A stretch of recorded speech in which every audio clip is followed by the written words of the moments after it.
Hi friends, welcome to our channel. ఇక్కడ దొండకాయ పచ్చడి ఏ విధంగా చేయాలో చూద్దామండి. దాని కొరకు నేను ఒక కడాయి పెట్టుకొని 2 టేబుల్ స్పూన్ వరకు ఆయిల్ని యాడ్ చేసుకోవాలి. ఇందులోకి ముందుగా మనము ధనియాలను ఒక 3 టేబుల్ స్పూన్ వరకు వేసుకోవాలి. దాంతోపాటు ఒక 5 వెల్లుల్లి రెబ్బలు వేసుకోవాలి. 1/2 స్పూన్ వరకు మెంతులు, అదేవిధంగా ఒక 3 టేబుల్ స్పూన్ వరకు పల్లీలను కూడా మనము ఇందులోకి యాడ్ చేసుకోవాలి. 1/2 స్పూన్ వరకు జీలకర్ర కూడా అండి. వీటన్నిటిని నెమ్మదిగా ఆయిల్లో వేంపుకోవాలి. ఈ విధంగా వేంపుకున్న తర్వాత ఇందులోకి కరివేపాకు కూడా కొద్దిగా యాడ్ చేద్దాము. ఒక 2 రెబ్బల వరకు నేను వేస్తున్నానండి. దీంతోపాటు పచ్చిమిర్చి ఒక 4-5 తీసుకున్నాను. దాంతోపాటు ఎండిన మిర్చి కూడా తీసుకున్నానండి. మనకి పచ్చి మిర్చి కన్నా ఎండిన మిర్చి చాలా టేస్టీగా ఉంటుంది కాబట్టి అవి కూడా నేను ఎక్కువనే వేసుకున్నాను, కొంచెం స్పైసీగా ఉండడానికి. అదేవిధంగా నువ్వులు ఒక 4-5 టేబుల్ స్పూన్ వరకు నువ్వులను కూడా యాడ్ చేస్తున్నాను. ఇక్కడ పల్లీలను వేసుకున్నాను, అదేవిధంగా నువ్వులను ఎప్పుడైనా లాస్ట్కి వేసుకుంటే మనకి అవి మాడకుండా ఉంటాయి. దాంతోపాటు ఇక్కడ చింతపండు గుజ్జు కొద్దిగా నానబెట్టి ఉంచానండి నేను, ఒక లెమన్ సైజ్ అంతవరకు. దాన్ని కూడా వేసుకున్నాను. మనకి పులుపు కూడా ఉంటే బాగుంటుంది కాబట్టి దాన్ని కూడా యాడ్ చేశాను.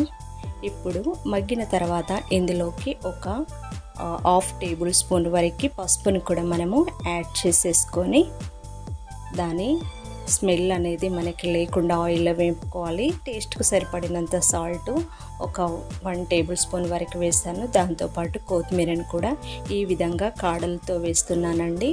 మనకి ఈజీగా మగ్గిపోతుంది కాబట్టి నేను పెద్దగా వేసాను. ఈ విధంగా మనము మగ్గించేసుకొని దీన్ని మనము పక్కన పెట్టేసుకుందామండి. దీని తర్వాత మనము ఇదే కడాయిలు నేను మళ్ళీ తీసుకుంటున్నాను.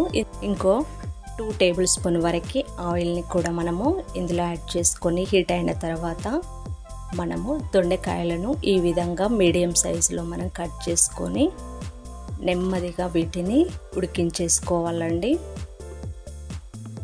ఈ విధంగా మగ్గిన తర్వాత ఇందులోకి ఒక పెద్ద సైజు టమాటాను తీసుకుంటున్నానండి. ఒక్కటి తీసుకున్నానంతే. దీన్ని కూడా నెమ్మదిగా కలుపుకోవాలి.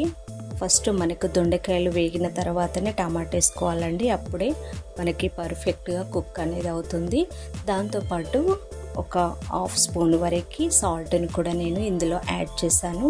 ముందుగా పోపులో యాడ్ చేశాను, దాంతోపాటు ఇందులో కూడా యాడ్ చేసుకోవాలి. ఈ విధంగా మగ్గేంతలోపు మనము ఈ పోపును కూడా మనము ముందుగా రోటిలోకి వేసుకొని దంచేసుకుందామండి.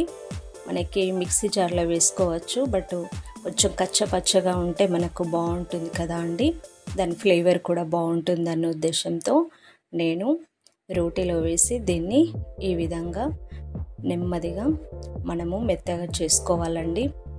ముందు పోపుని మనం దంచుకున్నామంటే తర్వాత మనము ఈ ఉడికించేసుకున్న దొండకాయ ముక్కలను కూడా వేసుకుంటే సరిపోతుంది. అవి ఇవి ఒకసారి వేస్తే మనకి పల్లీలు కానీ నువ్వులు ఈ మిర్చి కూడా మనకి మెత్తగా కాదు కాబట్టి నేను వన్స్ దాన్ని మెత్తగా చేసిన తర్వాతనే వీటిని కూడా వేసుకొని నెమ్మదిగా దంచేస్తున్నానండి. మనకి ఈజీగా అయిపోతుంది, ఎక్కువ టైం కూడా పట్టదు.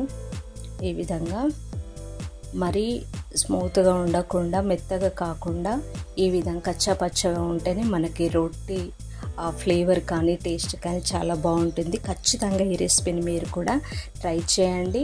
ఫ్యామిలీ మెంబర్స్కి షేర్ చేయడం మర్చిపోకండి. Thank you for watching.